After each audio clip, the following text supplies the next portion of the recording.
ঘোল আর সোকিং যখন বাড়ি ফিরে আসে তখন আমাদের সোকিং বলে যে দেখো, যা হয়েছে ভুলে যাও, একটা কিসই তো ছিল, এই কিসকে না এত সিরিয়াসলি নেওয়ার কোনো দরকার নেই। কিন্তু আমাদের ঘোলের সে কথাটা ভালো লাগে না। সোকিং বলে দেখো, এই কেসটাকে একটা অ্যাক্সিডেন্ট ভাবো আর এখান থেকে তাড়াতাড়ি চলে যাও, আর একদম আমার কাছে আসবে না, ঠিক আছে? কিন্তু ঘোল এটা মানতে চায় না। সেই জন্য আমাদের সোকিং একটু রেগে যায়। সোকিং বলে যা হয়েছে হয়েছে ঘোল, কিন্তু আমার থেকে দূরে থাকবে। এই বলে সে সেখান থেকে চলে যায়। সে বাড়ি ফিরে জানতে পারে যে আমাদের চংঘা বলেছে আমাদের লিচ্যানকে যে সে তাকে ভালোবাসে। এই শুনে ঘোল খুবই হ্যাপি হয়ে যায়, কারণ কি মা বাবা অবশেষে মিলে যাচ্ছে। আর অপেক্ষা কিছুক্ষণের। আমাদের ঘোল একটা ব্রাইটলিভাবে হাসে এবং দেখতে পারে যে আমাদের চংঘা তাকে বোঝাচ্ছে যে সে লিচ্যানকে সত্যি খুব পছন্দ করে। এই জন্য আমাদের ঘোল খুবই খুশি হয়ে যায়। আর এটা বুঝতে পারে যে আর কিছুটা কাজই তার এখানে বাকি আছে, তারপর তাকে ফিউচারে ফিরে যেতে হবে। ওইদিকে পরের দিনই চংখার যে টিচার থাকে সেই টিচার তাকে ডেকে বলে যে তুমি আমার কথাটা সিরিয়াসলি নিচ্ছ না কেন? আমার স্টুডেন্টের জীবন থেকে চলে যাও, চংখার জীবন থেকে চলে যাও, যাতে আমি চংখার জীবনে ভালো করে রাজত্ব করতে পারি। তখন আমাদের ঘোল বলে ভুলেও ভাববেন না যে আপনাকে আমি কিছু করতে দেবো। আমি জানি যে আপনি চংখার পুরো সম্পত্তি হাতাতে চাইছেন, কিন্তু আমি থাকতে এরকম হতে পারবে না। চংখা দাঁড়াবে এবং চংখা যখন ঘুরে দাঁড়াবে তখন আপনি চংখার মোকাবিলা করতে পারবেন না। তারপরে আমরা দেখতে পারি যে সেই মানুষটি আবার তাকে কল করেছিল, লাভিদা মিউজিকের ওই ওনারটি। তো কল করে বলছে তোমার কিন্তু আর কিছুক্ষণই বাকি আছে ওখানে, তাড়াতাড়ি কাজ নিপটে তারপর ওখান থেকে তোমাকে আমি ফিউচারে পাঠিয়ে দেবো।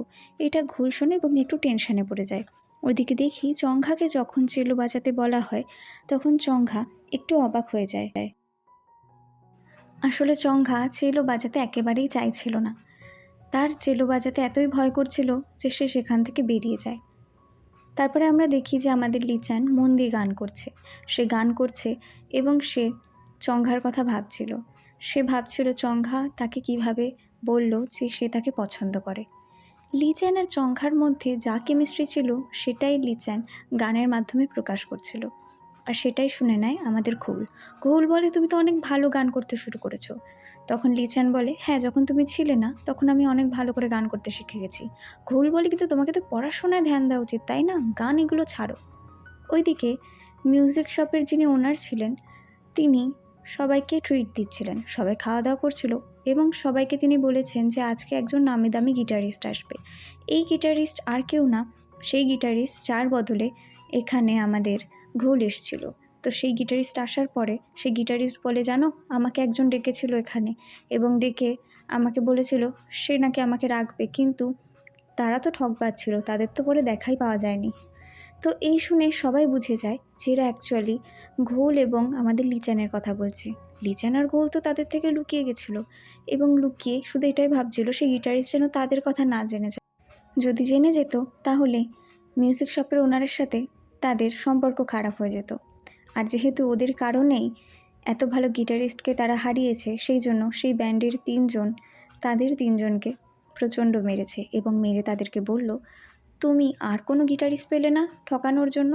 আর তারা সব কিছু ঘোলের নামে চাপিয়ে দিল, কারণ কি ঘোলের জন্যই তো সব সমস্যা হয়েছে।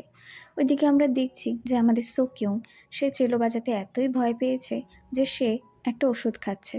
সে ওষুধ খেলে তার মনের অনেক সময় খুব শান্তি আসে এবং সে ভাবছে সে নিজের জীবনটাকে শেষ করবে কিনা।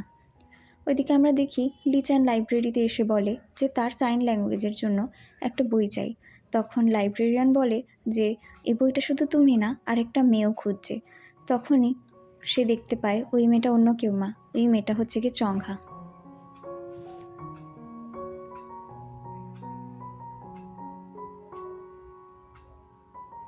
লিচ্যান চংঘাকে দেখে এবং দুজনেই খুব অবাক হয়ে যায়। তারা এটা বুঝতে পারে দুজনেই একই বইয়ের কারণে এখানে এসছে। লিচ্যান আর চংঘা তখন বসে বসে সাইন ল্যাঙ্গুয়েজে কথা বলতে শুরু করে। তাদের দুজনের জন্যই সাইন ল্যাঙ্গুয়েজ অনেক জরুরি ছিল। চংঘা তো শিখছিল সাইন ল্যাঙ্গুয়েজ যাতে সে পৃথিবীর সবার সাথে কথা বলতে পারে এর মাধ্যমে, যাতে সাইন ল্যাঙ্গুয়েজটাই তার গলার স্বর হয়ে যায়। কিন্তু আমাদের লিচ্যান এই জন্য সাইন ল্যাঙ্গুয়েজ শিখছিল, কারণ কি তার মনে চংঘার জন্য জায়গা আছে এবং সেটা লিচ্যান এখনও বুঝতে পারেনি, কিন্তু লিচ্যান পরে অবশ্যই বুঝতে পারবে। ওইদিকে আমাদের চংঘা আর লিচান ভালোভাবে, যেহেতু কথা বলতে পারছিল না সাইন ল্যাঙ্গুয়েজে, তাই তারা একে একে এবং লিখে লিখে কথা বলছিল। চংঘা তখন লিচানকে একটা ছবি দেখায়। সেই ছবির নাম হচ্ছে লা ভিদা, ভিদা লা ভিদা। সেই ছবির মানে হচ্ছে যে জীবন অনেক সুন্দর এবং জীবনকে বাঁচা উচিত। এইসব করছিল এবং সেই গানে তারা মজে যাচ্ছিল। তাদের মনে হলো যে এটাই তো সময় নিজের যত ট্যালেন্ট আছে সেটাকে বের করে দেওয়ার। তারা মন দিয়ে গান করছিল এবং আমরা দেখছিলাম সবাই তাদের মিউজিক এনজয় করছিল।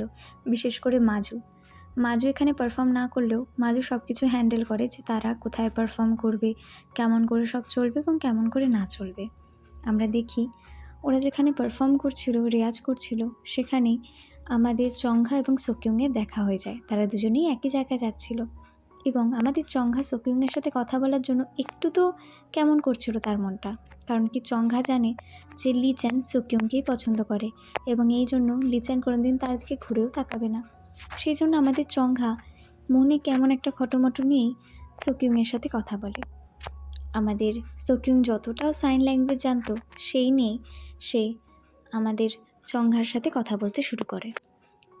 চংঘার মন খারাপ ছিল, কারণ কি লিচান কোনোদিন তাকে তার জন্য চুজ করবে না, কিন্তু তাও আমাদের চংঘা এত ভালো যে আমাদের চংঘা ভালো করে সোকিউংয়ের সাথে কথা বলে। এবং এরা দুজন একটু কথা বলার পরেই তারা জানতে পারে তারা একই জায়গায় এসছে এবং তারা দুজনেই মিলে চলে যায় সেই ক্লাব রুমে। সেই ক্লাব রুমে আমাদের লিচানকে দেখে চংঘা এবং আমাদের ঘোলকে দেখতে থাকে আমাদের সোকিউং। আমরা বুঝতে পারি এই চারজনের মধ্যেই কিছু না কিছু তো চলছে। আজকের এপিসোডটা তো এই অবধি থাকলো। পরের এপিসোডে কী হবে না হবে তা আমি কালকে আপলোড করে দেব।